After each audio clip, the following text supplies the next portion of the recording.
Good evening, everyone. Welcome to the Mayor and Council meeting. Today is September 28th, 2022. Ask everyone if you have a cell phone to please either shut it off or put it on vibrate so that it does not disturb the process of the meeting. Ask everyone to please stand for a salute to the flag and bow your heads for a moment of silence. I pledge allegiance to the flag of the United States of America and to the republic for which it stands, one nation, under God, indivisible, with liberty and justice for all. I'd like to pray for the people in Florida. I hope that there is no loss of life. We know there will be loss of property. However, let's pray for them and hope that they come through this safely.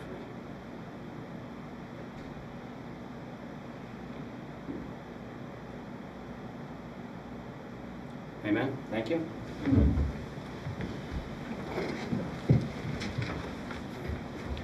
Roll call, please. Mayor Schwager is absent. Councilman Kamala. Here. Councilman McCann. Here. Councilman Pignatelli. Here. Councilman Saliani. Here. Councilman Kuczynski. Here. Councilman Talamini. Here.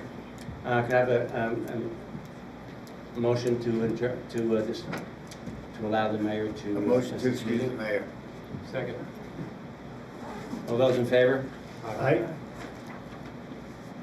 As you know, Linda, Mayor Schwager's not here this evening. She's not feeling well, so she asked me to step in for tonight's meeting.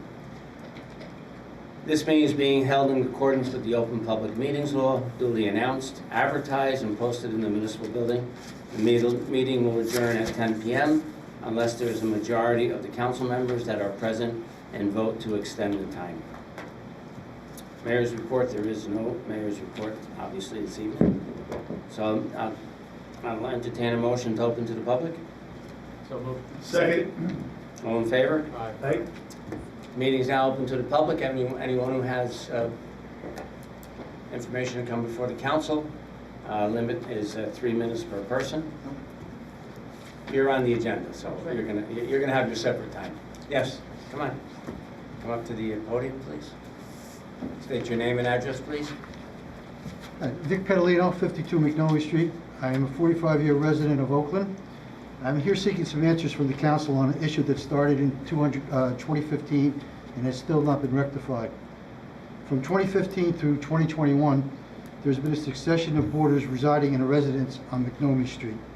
McNolly Street, as you know, is in a RA1 zone, which is residential. At times, there were in excess of 9 individuals living at this residence, which was a rental without the owner on site. During this time, I corresponded with the mayor and members of the council and met with Mr. Hagberg, Mr. Tabak, Mr. Perino, Mr. Kunz, and as well as the Board of Health and others. 2 separate letters signed by McNolly Street homeowners were submitted to the council requesting help to correct the situation. Over several years, unknown individuals were moving in and out around the first of the month. Not every month, but continuously. Safety became a big concern. On December 4th, 2019, I attended the council meeting and explained the situation and how Ordinance 59-49 3B, which allowed boarding houses, was outdated and should be reconsidered. On December 18th, 2019, I attended the council meeting. It was decided that the town attorney would review Ordinance 59-49 3B. At the February 12th, 2020 council meeting, the town attorney said that that ordinance would possibly be rescinded and a new ordinance would be introduced possibly at the next meeting. At the February 26th and March 11th, 2020 council meeting, the discussions on the ordinance were postponed. Well, Ordinance 59-49 3B, referring to the existence of boarding houses, is still on the books. I understand that we have experienced some very difficult times over the last several years, especially the pandemic. So I am not blaming anyone for the delay. I came here tonight after watching the last council meeting on TV last night and realizing this problem still exists and in many different forms and in other parts of town. Oakland has always been at the top of the charts for family living. Its excellent school system is why so many families have chosen to live here. Those families came to Oakland to purchase one family home in a residential section of town. However, this ordinance states that any home within a residential section can be a boarding house and is allowed to have up to 3 boarders. That's 3 boarders in addition to the family of the homeowner or renter. And by the way, that's regardless of the size of the owner or the renter's family. And each room could possibly allow more than 1 boarder per room. Translated, that means that probably most everyone in this room, all the council members included, can have a boarding home or homes on their block according to this ordinance. Also, the ordinance does not specify whether the owner has to reside on site or if the home is rented, whether it can run as a boarding house by the renter. Think about that situation occurring on your block or next door to your home. I know the concept of establishing numerous boarding homes throughout the borough in residential sections is not why we moved here. Are the owners required to notify the Board of Occupants? And I believe something came up in the last meeting, CFFO, and I'm not sure what that is. Does the borough require the owner to notify the fire department and the police department of the fact that the dwelling is a boarding home so that in any emergency, they are prepared to handle any situation in a safe manner? I strongly recommend that the mayor and council review this ordinance and remove it for the preservation of our residential areas. Just a quick scenario. If an owner has a 3-bedroom home with a 1-car garage, the home has a finished basement with a full bathroom and kitchen facilities, that's like a sink, stove, and refrigerator, where the owner will reside. The owner can now rent out 3 bedrooms, possibly 1, 2, or 3 persons per room, on a month-to-month or other shorter basis. Parking for 3 cars plus. On a residential 1-family street with approximately 12 houses, the possibility of constant changes of renters would be unacceptable. That's what a boarding house would bring us. Also, if these rentals are allowed, there's a possibility that this could expand the number of rentals on that street to other homes, and it would later alter the reputation of Oakland as a quiet, safe residential community. Thank you. Thank you. Just to let you know, we are reviewing that ordinance. Okay. It is on the agenda this evening for the council to discuss. We have a draft ordinance. However, our zoning officer and building inspector offered some suggestions, so we're going to try to include that in the ordinance. So it's not on the agenda to be passed tonight, just on the agenda to be discussed tonight. So hopefully we'll have that shortly, and we'll take your concerns into consideration. Thank you very much. You're welcome. Would anyone else like to speak? Short-term rentals are in the work section, so. Okay, up to the podium if you want to speak. Okay. Just let us have your name and address, please.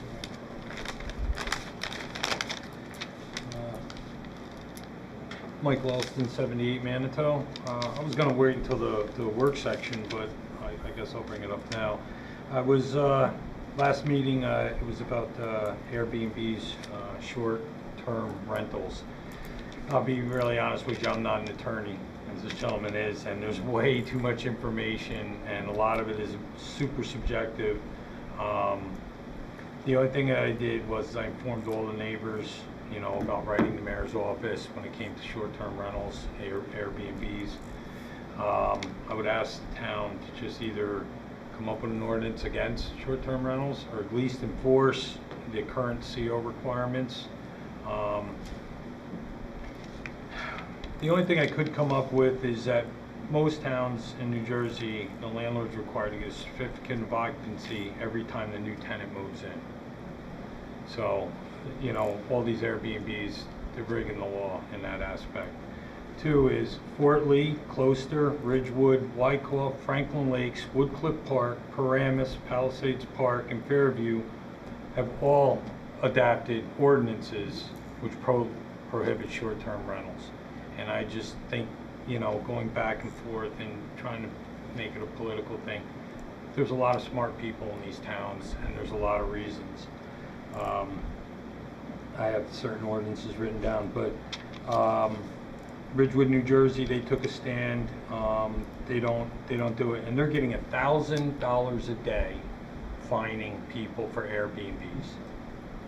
If they come by and they see that you're renting it out illegally, they're getting $1,000 a day. And I'm That's just the fine. That's the fine. I'm just asking the town, just let's be proactive instead of reactive. I'm not for big government. I'm not out to make laws and, you know, infringe on anybody's. But it's going to become an issue. If not today, tomorrow. And like I said, if it was on anybody else's street, we'd be hearing more and more about it. So if we could just, it's on the work session, I'll listen, and I'm sure I'll be allowed to speak again. Thank you. No. Anyone else? Is this any topic or? Any topic. Any topic. Please come to the podium. Thank State your name and Thank you, address, please. Chairman. Andrea Levy, 780 Ramapo Valley Road, Oakland. I actually am here to ask if we have any sort of plan for the new law that was in, I see the puzzle book, regarding lead paint for landlords. There is now a certification process that has to take place every 2 to 3 years, depending on certain parameters. And the towns are supposed to be keeping track of this, keeping track of the certifications that are being, it's the responsibility of the landlord, by the way. And my question really is more so than anything else, how are we educating our landlords about this? You want me to answer that? Yes, please. Thank you. We're adopting, well, I shouldn't say we're adopting. We're preparing an ordinance for the council to enact, to establish the procedure. There are 2 parts to that procedure. 1, the municipality can do the inspection, or 2, a certified inspector can do it for a property owner. We're going to make recommendations as to the fees for that, because unfortunately the municipality became the depository of the records. So we're checking to see who will be certified to do that in the municipality, and then we will have the ordinance ready for introduction probably before the end of the year. But other communities that I represent, we've already done the ordinances, we've established the fees. It's just a matter of doing it in Oakland, and it'll be on a future work session. If I can just plead to keep the fees as low as possible. What- This is a hardship on our landlords. What the fees will probably be, because someone has to go out and be certified, which I don't know if any of our guys have been Well, certified yet. so this is part of this is one of the interesting aspects of the law, right? You can either do a visual inspection, as you may know, depending on whether or not your town is allowed to. There's actually a list on the state website in terms of what towns can do visual inspections, right? Oakland can. We can do visual. So there is a certification process. It is not all that extensive. Our building subcode official has taken that training. Some other inspectors will likely be taking it as well. We've generated a list of properties where there may be where they may be rented out. Basically, those that are built before 1978, which are the properties that the law covers, and those that are not owner occupied. That is where the owner address is different from the property address. And we will be sending them out a letter. We're working on that now to alert them to the law, and tell us if they are in fact renting or not, advise them of the requirement. We've already implemented it for CCO, so anybody that is renting. It is on there now. Okay, good. You know, right now we're simply charging the $20 state fee that's required for that, and we're going to try to work out what the fee should be based on who's doing the inspection. I know that some municipalities are leaving it to the landlord to hire an inspector for it, and the range of price is anywhere from $250 to $500–600, depending on the size of the home and what type of visual or the dust sampling, Yeah. which is more expensive, significantly more expensive. All right, thank you, I appreciate it. Pleasure. We'll Thank make you sure for we coming. get everybody educated on this, because they're clueless out there right now. Yeah. Yeah, thank you. As you know, I was a health inspector for 35 years. Yes. Lead paint is very dangerous. We had a situation where a child was exposed to lead paint for quite a long time, because paint is sweet tasting. And the difference is, when the child wanted to be picked up, the child would say down. And when the child wanted to be put down, say pick me up. So it really affects the brain, especially in children. Permanent. Yeah, permanently. So it is a very serious public health problem, and I'm glad that there is a law being passed regarding that. One thing that I learned that I never knew when I was doing this was that supposedly this lead paint tastes like chocolate. It's sweet, yeah. So it's that's, sweet, that's what, you know, I never understood. I'm like, why are we doing all this? And Yeah. that's why. Apparently you know, once it peels off, it has a flavor. But it's also the dust, and the Right. dust just settles on everything, so it can be on their toys and on fabrics and things like that, and, you know, and kids suck on everything. Where you see it a so- lot is in windows. From Windowsills. Constantly going door up and down, frames, yes. friction loosens the paint, and like you said, Yep. results in the dust. Anyone else like to speak before the council? If not, I have a motion to close. So moved. Second. We have a motion and a second. Roll call, please. Oh, all in favor? Make it speedy.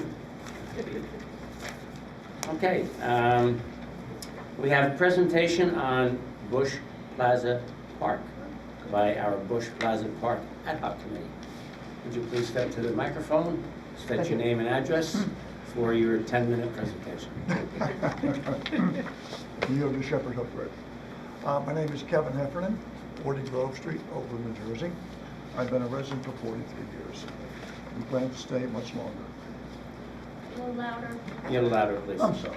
No, thank you. Tonight I have the honor of sharing with you a success story, a report of definitive accomplishment, a success wrought by the team leadership of Tom Connolly and developed by a team of incomparable, dedicated professionals. It's a story of a vision on the cusp of becoming a reality, a vision that is terribly needed by Oakland, a vision for which all can be proud, a vision for which will make all who follow, our grandchildren and their grandchildren, be proud. To be certain, there is more work by the committee to be done, and by many others. We're not done. That vision is Bush Plaza Park. Walk with me now. It'll be time very well spent. Let's begin, please. Here we go.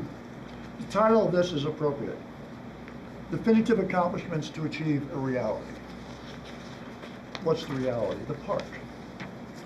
You've seen this statement before, the mission statement.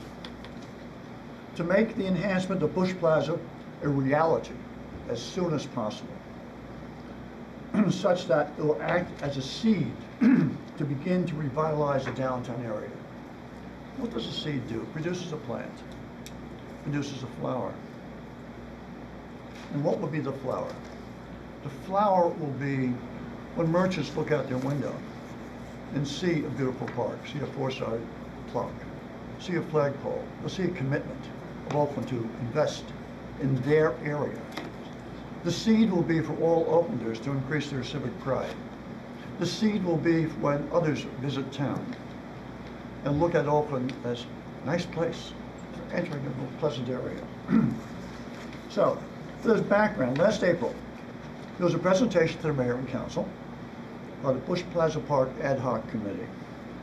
The purpose of the presentation was twofold: to share the progress of the committee in the development of Bush Plaza Park, and the key elements of that discussion were the park design and the key park elements. We didn't talk about costs, and there was a reason. So the purpose tonight is to update and inform the mayor and council with regard to the progress of the committee in the achievement of its mission since the last meeting. And to repeat, to make the enhancement of Bush Plaza Park a reality as soon as possible. Slide. Since April of 2022, the community at work has gone unabated. We've taken no prisoners. Much has changed, enhanced, and been added. Release of the obvious questions. Why? What? What's the impact? Since last April, what has changed so much that I'm here tonight? The changes and enhancements of the why. An assessment of the economic reality relative to revised park costs that were not presented at the last meeting compelled the action. The reality of tight town budgets, we all know that. We're all taxpayers. Concern and respect for the Oakland taxpayer. Think about that one. We're all taxpayers in Oakland. And the absolute need for versus the vitality of the park itself. On one hand, Oakland desperately needs the park, desperately. On the other hand, if it costs too much, it becomes an exercise in wishful thinking. No, it had to change. We could not allow the park to be wishful thinking. It's really that simple. The what's of the financial action plan. We scrutinized every park. We did zero budgeting on a need-to basis. There was a redefinition and a retiming of the park development into phases. We submitted applications for a $200,000 grant from the county, which is a matching grant. If we get it, the borough has to match $200,000. We discovered 14 new viable grant opportunities from a list of 31. I personally believe, I've read all of the 31, and they're very interpretive. My personal view is that we should apply for all 31. Why? Depends on how you read the grant. I'd rather have 31 or a majority or some of the 31 say, no, you don't qualify, than never try. If you don't try, you don't get.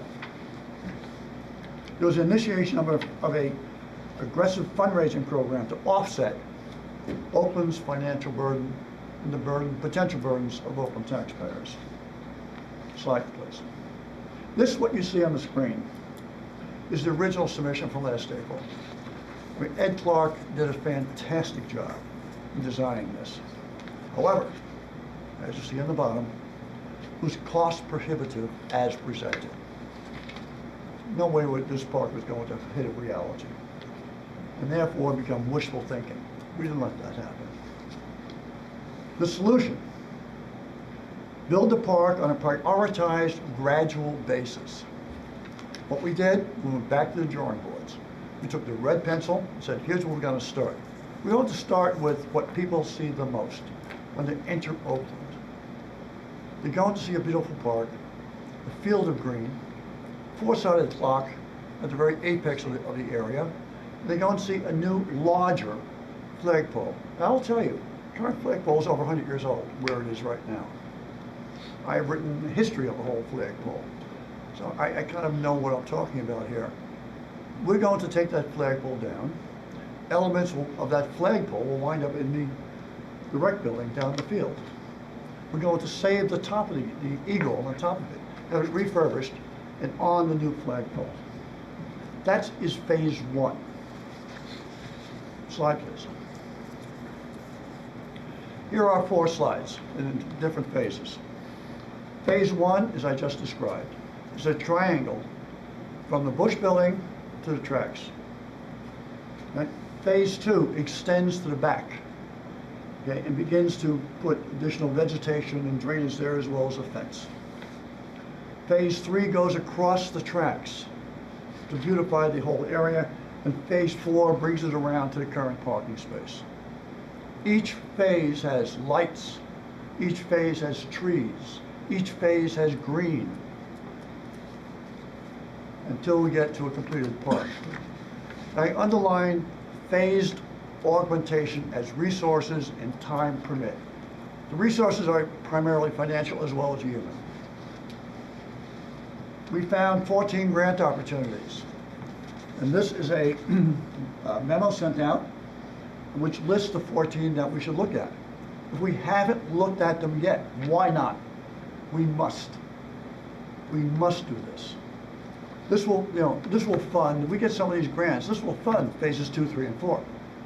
This will fund other projects in town. In my judgment, we must do this. These were previously unknown. Revised impact. The revised multi-phased approach over time permits the development of Bush Plaza Park to be created in 2023, a year from now.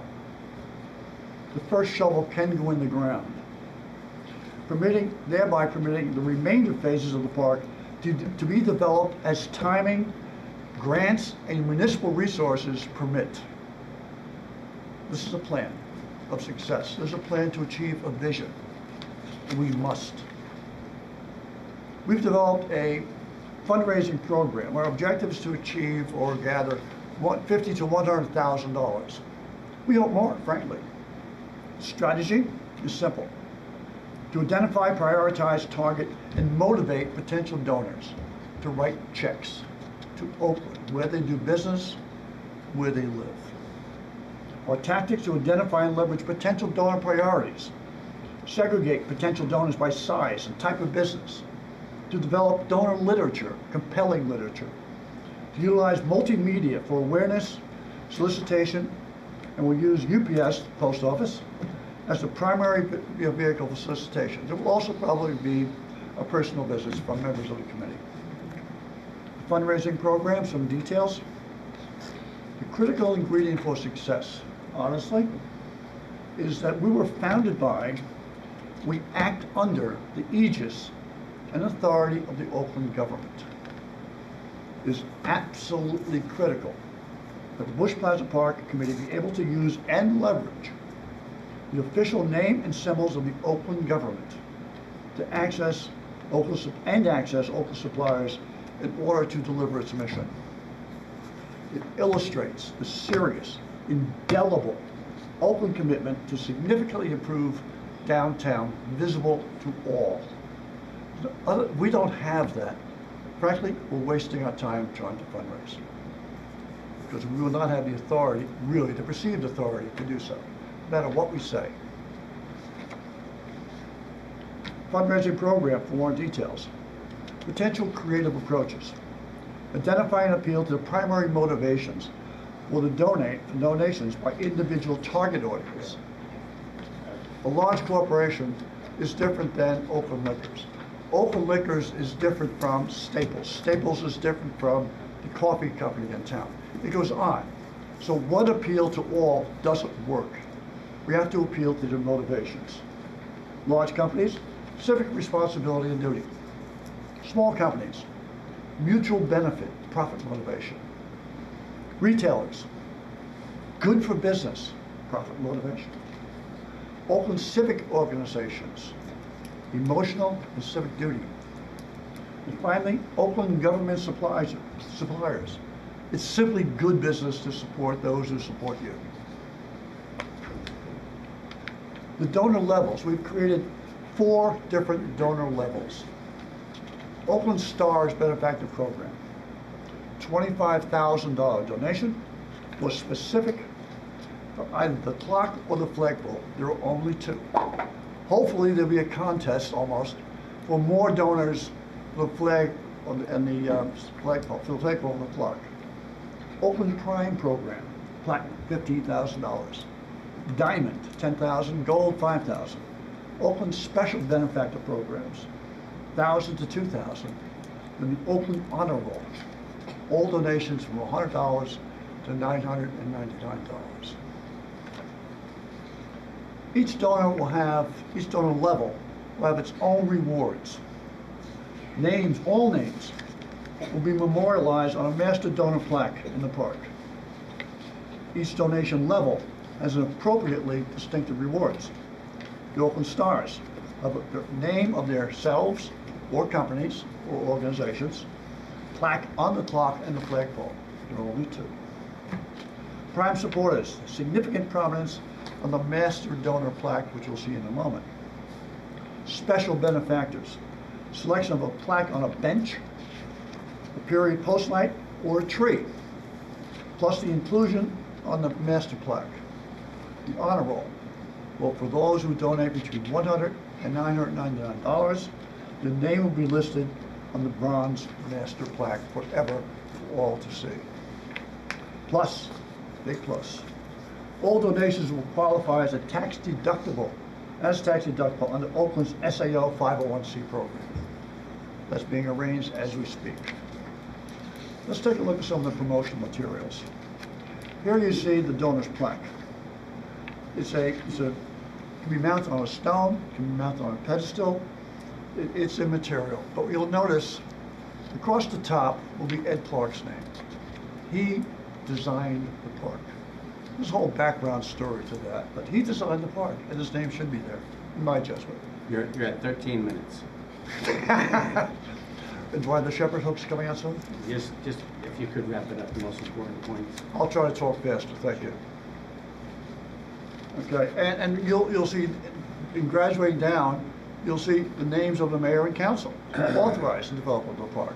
Was sitting when the shovel went in the ground and the park was donated.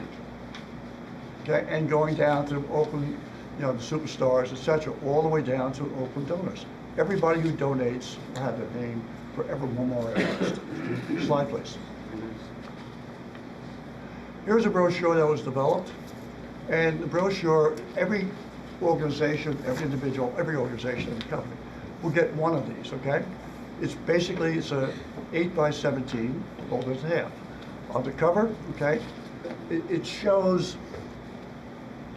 the revitalization of downtown. You open it up, you have an overview, you have the area of focus, you have the vision, you have the plan, and then you have the financial benefits available to all companies that participate in the program. Slide, please. And the following slide is phase 1. There'll be phase 2, materials, phase 3, and phase 4 materials. The phase 1 talks about Bush Plaza Park while we're here tonight. Think about the plan and the key design elements. And there'll be material information as to, it's easy to donate, here's how you do it on these pieces. Slide. Oakland Stars program, clock and flag only. And this is particularly interesting because, again, there's only 2. We hope to have 3, 4, and 5, and I have one individual already very interested in having his name. Slide. There's a special, program for benefactors. And again, each one has their name associated with it. Now, the benefactors was $2,500 and so on up for benches, trees, lamp posts. That's very important to have that type of progression and honor for their family to see and forever to see. The last slide you'll see is actually a cloth piece or a plastic cloth piece designed to be placed at the intersection of Rapid Valley Road and West Oakland Avenue. It's roughly 8 feet on each side. Figure it's a pole, 8 feet that way, and then it goes 8 feet along. Can be seen from both sides, and it's very, very simple copy. Now, coming soon is Bush Plaza Park. Coming soon to this place where you see it. Slide, please. Every party and every organization that donates a dime, or donates to their level, will receive a certificate of appreciation signed by the mayor and dated. Every organization will have, everybody who will receive a letter with regard to why they should donate. It's a promotional letter, and it'll be targeted to the individual size of the company. Slide. Every donor will receive, with their certificate of appreciation, a thank you letter from the mayor. We hope she gets writer's cramp. Slide. Summary and next steps. The foregoing represents the work of the committee. It's a revised approach. We found 14 additional potential grant opportunities that we must invest in. We provided a fundraising program, and all of this work is focused for a single purpose: to achieve the mission. Again, to make Bush Plaza Park a reality as soon as possible. Our work is not done. We must continue. Summary next steps. To approve and implement the recommendations of the ad hoc committee to create Bush Plaza Park in 2023. 1 year from today, we hope to put the first shovel in the ground. Thank you very much. Thank you, Mr. Heffernan. Thank you, Mr. Heffernan. I'd just like to say, Really, thank you. I mean, you put a lot of time and effort into this. I know you've been working on this for months and months and months. I know the committee has. I have some excellent people on the committee. Absolutely. They all bring a special expertise to the committee, helping us to get to this point. So thank you very much, and I know we'll be supporting, everyone will be supporting you. Thank you, it's my pleasure. Council President, Kevin, Yes. thank you so much. This is a highly functioning committee. We've come a long way as a liaison. I've been lucky to work with this group. And I just want to make sure, the council is in full support of what we're trying to do. And that's the real purpose of Kevin's presentation, to make sure everyone's behind what we're trying to do to make this work. Great, very, very detailed. Thank you so much. Anyone else? If not, we'll go on to approval of minutes for September the 14th, 2022. We have a motion. So moved. Second? Second. Roll call. Councilmembers Kamala. Yes. McCann. Yes. Pignatelli. Yes. Saliani. Yes. Lisinski. Yes. Talamini. Yes. Okay, special announcements. We were going to recognize Ms. Iris Pascal for archery sporting accomplishments. However, she can't be here this evening, but she will come to our next meeting, and we certainly want to recognize her. Thank you. We need approval for social affair permit for Oakland Elks Lodge, 2167 for Oakland Elks Lodge Tricky Tray on November 12th, 2022. We have a motion? So moved. Second. Motion and second. Roll call. All in favor? Aye. Authorized raffle license RL 1434 for Oakland Elks Lodge 2167 to hold on-premise merchandise draw raffle on November 12th, 2022 at the Oakland Elks Lodge 2167, 33 Ironpole Valley Road, Oakland, New Jersey 07436. We have a motion. And second. So moved. Second. All those in favor? Aye. Authorized raffle license 1435 for Oakland Elks Lodge 2167 to hold off-premises 50/50 raffle on November 12, 2022 at the Oakland Elks Lodge 2167 at 33 Ironpole Valley Road, Oakland, New Jersey. We have a motion and a second. Motion. Second. All those in favor? Aye. Next one is authorized raffle license 1436 for Indian Hills Parents Athletic Committee to hold an on-premise raffle for merchandise on October 22nd, 2022 at 33 Ironpole Valley Road, Oakland, New Jersey. Could we have a motion and a second? Motion. Second. All those in favor? Aye. Okay, resolutions. All resolutions listed shall be acted upon by single motion unless a member of the governing body requests specific items be pulled from the consent agenda for separate action. So we have resolution 2271. Just give me a second.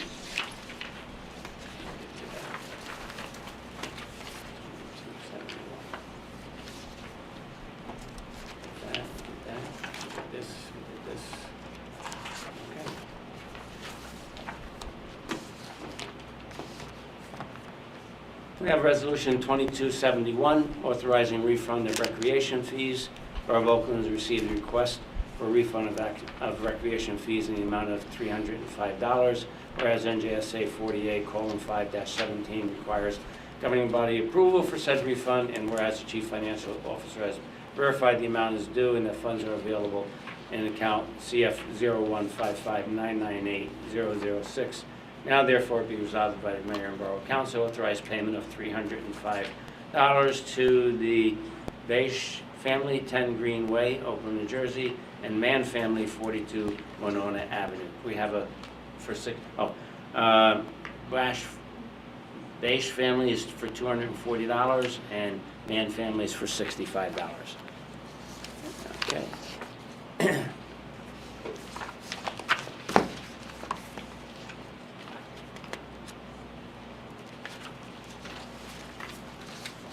We have Resolution 22-272, confirm reappointment of Registrar of Vital Statistics, be resolved by the Mayor and Borough Council, Borough of Oakland, County of Bergen, State of New Jersey, that Sandra Steele is hereby reappointed Registrar of Vital Statistics for the Borough of Oakland to a 3-year term that will expire on October 1st, 2025.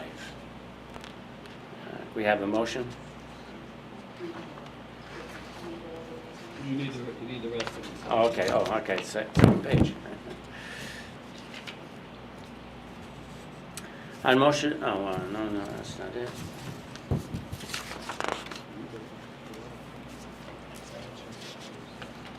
That's, oh.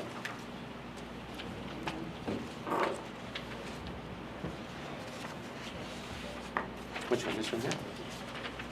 This is 22,275. You'll put in 273 and 274, correct? Okay, yes. All right, so just so that we're clear, you read 271 and 272, 273 and 274 regarding the audit and corrective action is going to be held to another meeting. Right. So the last resolution with Council President would be 22-275, the authorized refund of taxes. Resolution 22-275, authorized refund of taxes, whereas the Borough of Oakland has received a request for a refund of taxes due to overpayment in the total amount of $13,657.31, and whereas NJSA 48:5-17 requires governing body approval for said refund, and whereas the Chief Financial Officer has verified the amount is due and funds are available in account CF 0155998002, now therefore be resolved by the Mayor and Council, Borough of Oakland, hereby authorize payment in the amount of $13,657.31 to Christine Everett for $2,539.62, James Matera for $2,484.52, Joseph Galasso for $4,874.12, and for Jessica H.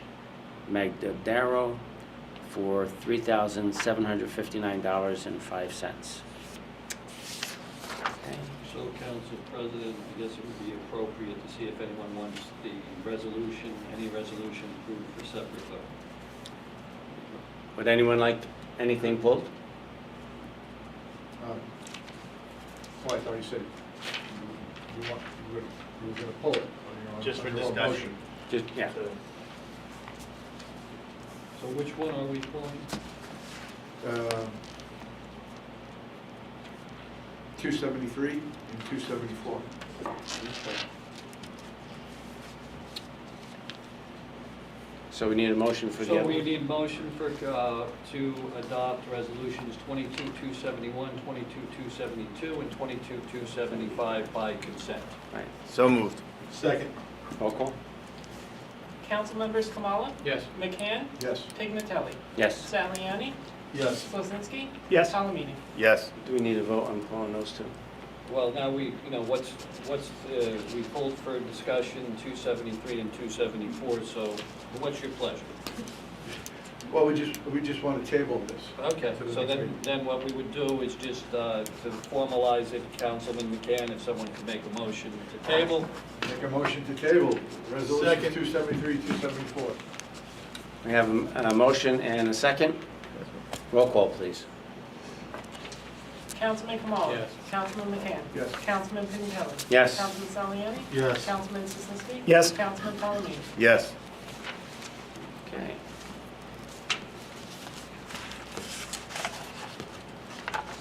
Papers here. I think we're up to ordinances, and these are all for introduction, Council Right. President. Yep.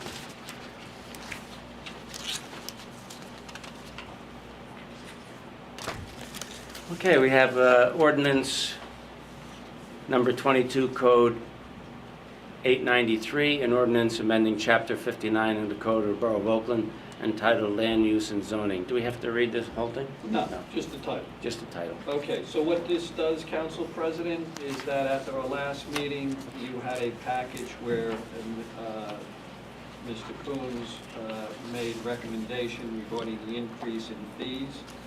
This is an increase in escrow fees for review of planning board and zoning board applications, and it's consistent with what was discussed at the work session, so it would be appropriate to introduce at this time.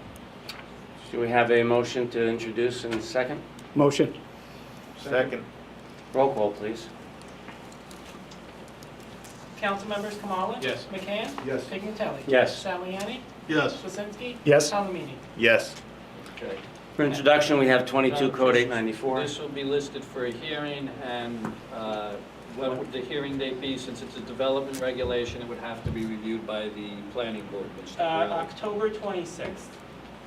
October 26th.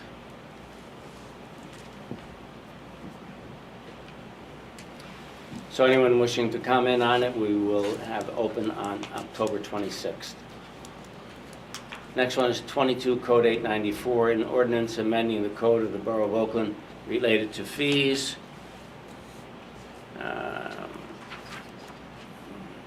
Yeah, we don't have to read this. I just give me a minute, Introduction. Council President, because there were 2 fees that we adjusted. I just have to find it in my packet. Sure. Since you have the hard copy. Basically, this deals with, number 1, the rates for the police off-duty employment, and also a fee for recycling containers, as we discussed at the last council meeting, and this is on for introduction. So moved. Give me a second. Second. And moving second, we have the roll call, please. Council members Kamala. McCann. Yes. Pignatelli. Yes. Saliani. Yes. Lizinski. Yes. Palomini. Yes. And the final hearing is on October 12th. Thank you. And we have an ordinance regarding the fees related to Oakland Television Sponsor Program. Yes, this was a new program, Council President, so we did this as a separate ordinance, and it's the fees for the sponsorship as we discussed at the last meeting during the work session. So it'd be appropriate for a motion to introduce. We need a motion and a second to introduce. So, second. Roll call. Council members Kamala. Yes. McCann. Yes. Pignatelli. Yes. Saliani. Yes. Lizinski. Yes. Palomini. Yes. And when will this be heard? October 12th. October 12th. Okay. Okay, work session item. We've all been waiting for short-term rentals and boarding houses. Would you So- please bring us up to date? Yeah, I guess I know Rich put this on at the last meeting, and we heard from one of the residents here, and, you know, unfortunately, from what we've learned is that this was scheduled for February and March in 2020, and COVID interfered with what was happening. So we have 2 distinct ordinances. I circulated an ordinance that I drafted at that time, which would remove the keeping of boarders or boarding house from that section of our code. So it would prohibit it. This is an amendment to the zoning. Rich raised a question about rooming houses, so I clarified the ordinance, so that'll be redrafted to remove any reference to rooming house, except in the section that whether you call it a boarding house or a rooming house, it's prohibited. So we had 2 distinct issues that came up. Number 1 is our zoning ordinance permits the housing of boarders in all residential districts. Can you speak, I'm sorry, can you speak up? I said our ordinance permits the housing of up to 3 boarders in all residential districts. This ordinance, my recommendation would be to introduce it at the next meeting, because I don't believe we want to permit the housing of boarders in any residential structures as an accessory use. So that's what this does. And the only exclusion would be if these are licensed hotels, parish houses, or the like that are regulated by some other agency. So I think, you know, from what I understand is that, you know, if I go back 2 years, everyone was in agreement at that time, and I'll make that assumption now unless anybody has any comments on that. It's just that it was permitted in the ordinance, and it was probably permitted in the ordinance for the last 40 years. So that's number 1. So unless there are any questions on that, I would just recommend that it be listed for introduction at the next meeting. I think Mr. McCann has a question, Council How does that President. relate to family members? Family is expansively defined in our ordinance and also in, by the courts, so they're not considered boarders. If they act as a family unit, it's the renting of rooms for consideration, which is a boarder. you know, I guess you could charge your children if you're lucky enough to do so. They don't know what room and board means. They don't know that. But, you know. I we just did- need some help with my youngest daughter. We did cover that, but I think that's, you know, I mean, a group of people that act as a single housekeeping unit is a family. So whether you're related, unrelated, married, or not married, that's the definition of a family. I just wanted you to cover the question. Thank you. Right. It was a zoning test. No, I got some questions about it. And then the second one that was listed for discussion was this banning of short-term rentals, and I think another gentleman spoke. Fort Lee, Wyckoff, Franklin Lakes does have that 30-day prohibition. You know, because I did the research, I know that there are many others, as the gentleman identified.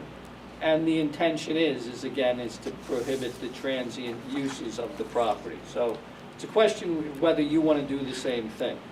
What Mr. Coons has done earlier today or yesterday is Franklin Lakes expanded their ordinance to include the use of any, let's say, amenities or facilities on the property, such as pools, tennis courts, sports courts, or whatever, you know, because there was a concern about that emanated out of the Teaneck tragedy of using a pool.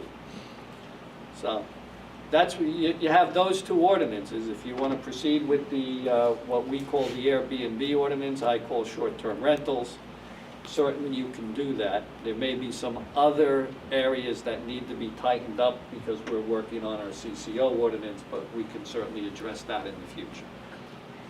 The other thing I'd like to add to the discussion was, there was, at the last meeting, the issue was brought up that this was a security and safety issue. And the chief of police, who, on his own initiative, did some research and sent us an email and found, and I'll read just briefly from it, there were 4 motor vehicle thefts and 19 vehicle break-ins in Oakland for 2022, up until the time of this email, which was sent on September 16th. None of them have been correlated to short-term rentals. All of the offenders who were identified as perpetrating these crimes were residents from other towns and counties. He also looked into the area specifically of Pawnee and Manitou, and he said, I checked the locations of our motor vehicle thefts and vehicle break-ins. None of them occurred on either of these streets that were mentioned in the discussion. And I want to thank the chief for being proactive and without my request that I just provided it to us.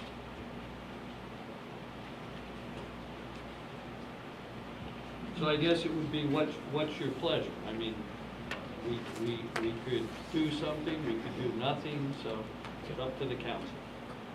Question? I think we should all take the draft ordinance and read it. If we have any recommendations, contact Mr. Chakowski and Richard. Bring those concerns to them, and at the next meeting, we'll have another discussion. I have a question, Yes. counsel, for the attorney. Brian, this type of an issue, could this be put on a ballot, as a ballot question for the residents of Oakland to decide? But not binding, obviously. We don't have binding referendum in New Jersey. You know, my initial answer will be no, because it would be a zoning restriction, and zoning ordinances are not permitted to be put up for referendum. That was a question that was asked of me as well. This is a great test today. I didn't mean to form it in the question, in the way of the test. And you're doing quite well. Mr. Chakowski? How do you know I'm giving you the right answer? It's being recorded. It's on tape. No, but there's a specific provision in the land use law that prohibits zoning ordinances from being subject to initiative and referendum. So you wouldn't be able to do that. So short-term rentals are going to have to be addressed by the governing body without that, let's call it that input. Does this require input from the planning board move these ordinances? It will have to be referred to the planning board for their review and recommendation. Okay. Both ordinances. I think we'll put the border ordinance on, and we could resurrect the short-term rental for the next work session. Okay, I just wanted to ask a simple question. What was the difference between a rooming house and a boarding house, or is it the same? There is no distinction. Okay. However, both terms are used in the Oakland ordinance, so I want it to be very clear. So we're just gonna be using one of the terms? We're going to say boarding or rooming house, Okay. and where it says there was an exception for a licensed rooming house, that will be omitted. And another follow-up question.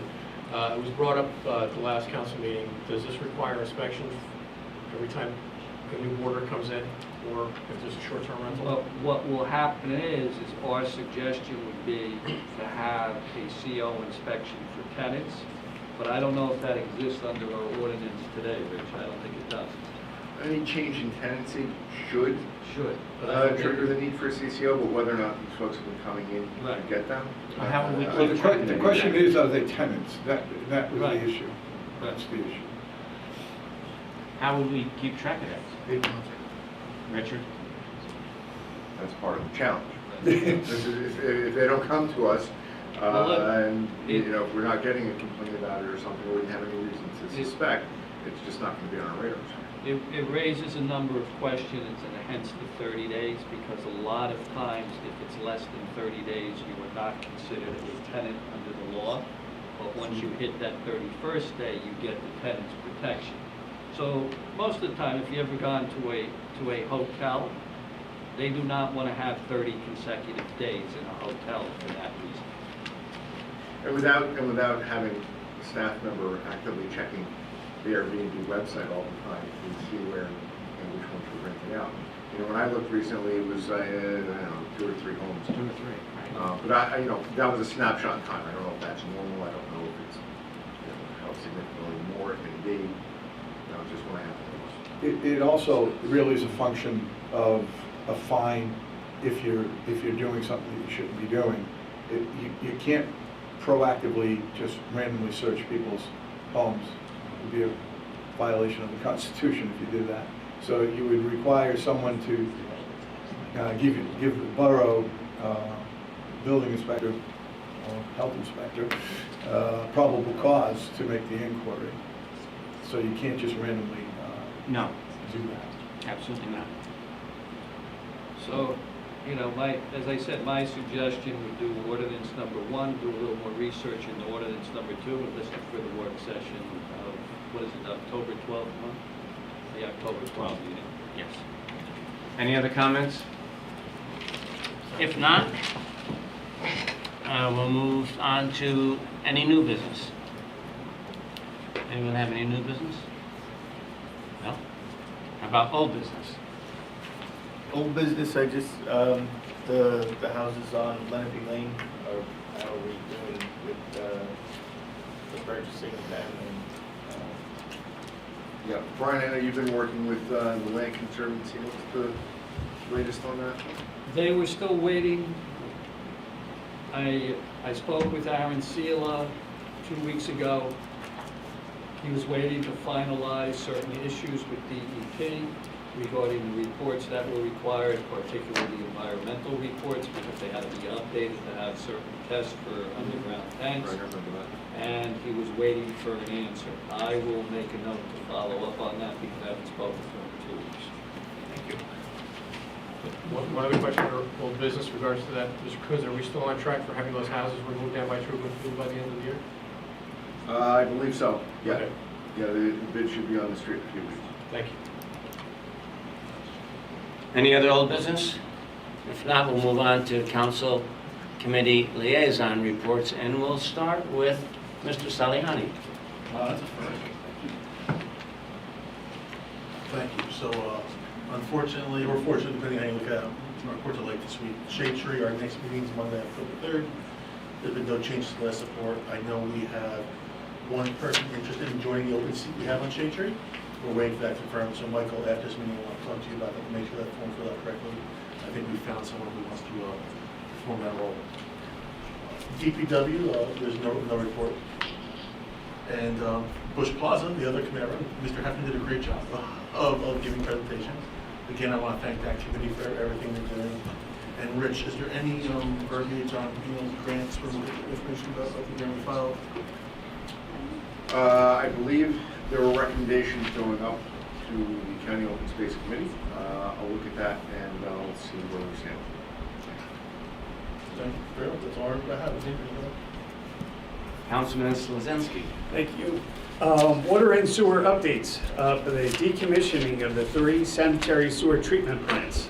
The completion date for the project is August 24th, 2023. Most piping work on East Oak Avenue and Yapo Avenue has been completed. Piping work is progressing normally on Franklin Avenue and is expected to be completed in approximately 3 weeks.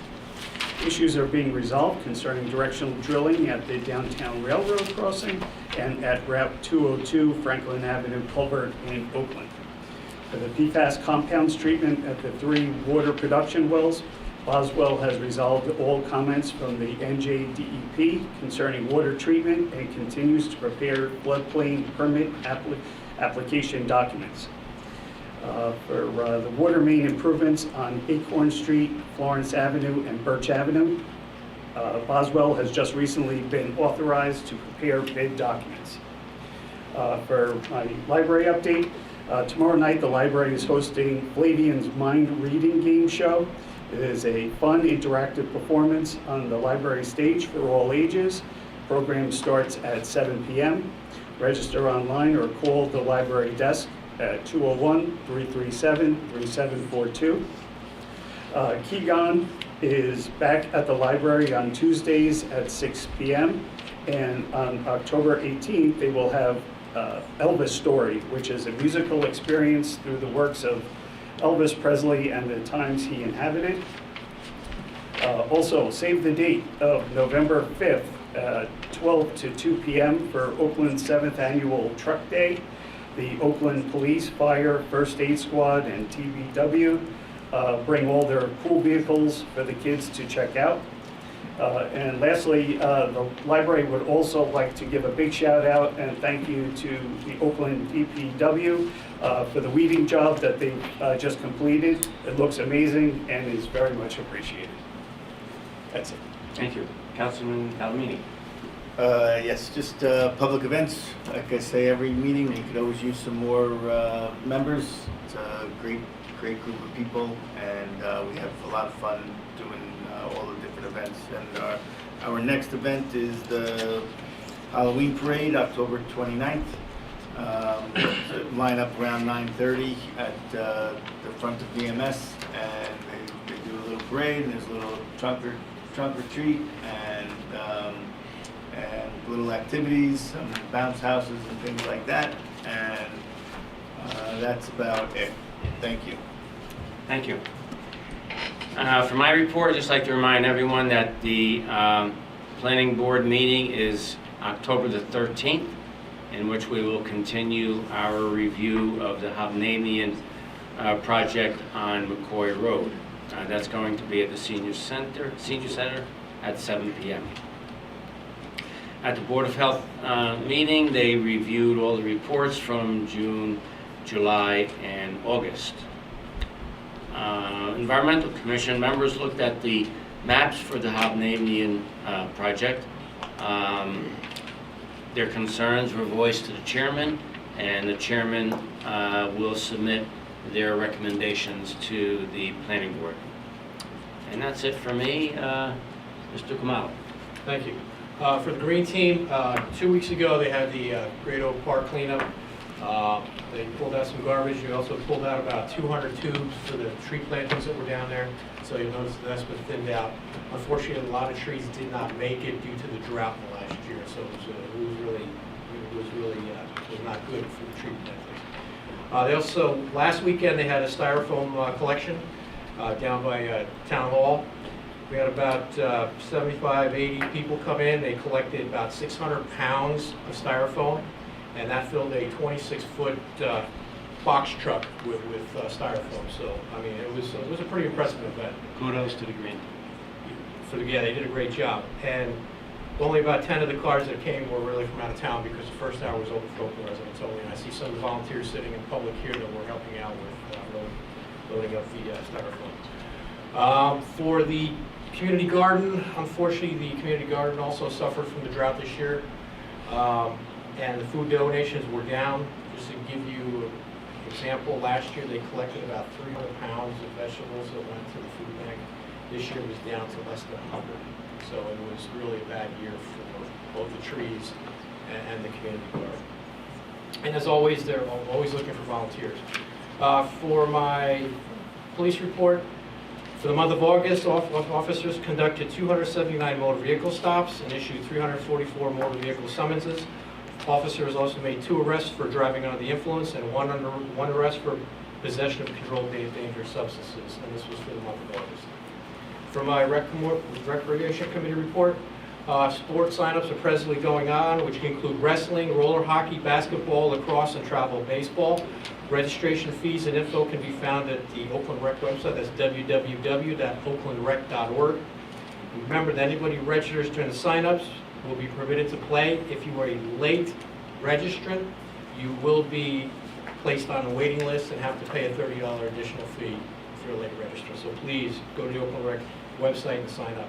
Also, the baseball mum sale is presently underway. It includes 8-inch mums, kale, and cabbage, as well as 14-inch mums being sold Saturday, October 1st and 8th at the Dunkin' Donuts parking lot between 9 a.m. and 2 p.m. And I believe Mr. Talamini's down there every year selling mums, correct? Yes, I'm there often, yes. Yeah. Yes. And also on October 25th, all the rec boys soccer players will be wearing their jerseys so they can attend the Indian Hills boys soccer game and sit behind the teams. They will be addressed by the IHH coach and interact with the team and enjoy the game. So this is, with the new rec director that's up at the high school, they're really working very closely with the community and getting the rec program involved to really, pull those students into Indian Hills. And that's all I have for my report. Thank you. Councilman McCann? No report on the committees. I just want to briefly touch upon one of the committees I serve on, and that is the Finance Committee. The auditor has submitted, as everyone knows, his report.